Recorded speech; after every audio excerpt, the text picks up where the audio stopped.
பறிகொடுத்த பணத்தை, இழந்த பொருளை திரும்ப பெறுவதற்கு ஏதாவது திருப்புகள் இருக்கா அப்படின்னு நிறையா பேர் கேட்டிருந்தாங்க. நிச்சயமாக இருக்கின்றது. சுந்தரர் பூதகணங்களிடம் இழந்த பொருளை திரும்ப பெற்ற ஸ்தலம். முருகப்பெருமான் தனக்கு ஏற்பட்ட பிரம்மகத்தி தோஷத்தை தீர்ப்பதற்காக தானே தீர்த்தம் அமைத்து சிவபெருமானை வழிபட்ட ஸ்தலம். அது மட்டுமல்ல, சித்த பிரம்மையை தீர்த்து தெளிவிக்கக்கூடிய ஸ்தலமாகவும் இது இருக்கிறது. இந்த அற்புத ஸ்தலம் எங்கே இருக்குது அப்படின்னு பார்த்தீங்கன்னா, திருப்பூருக்கு அருகில் திருமுருகன் பூண்டி அப்படிங்கிற ஸ்தலம் தான் இந்த ஸ்தலம்.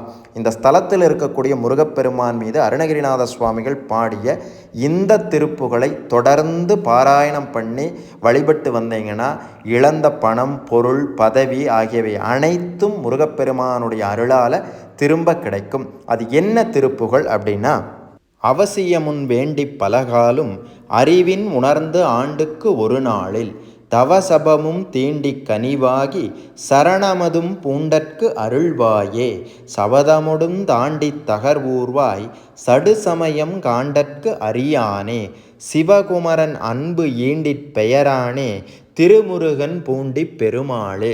இந்த திருப்புகளை தொடர்ந்து காலை மாலை என்று இருவேளையும் 6 முறை பாராயணம் செய்து வந்தால் நிச்சயமாக பலன் கிடைக்கும்.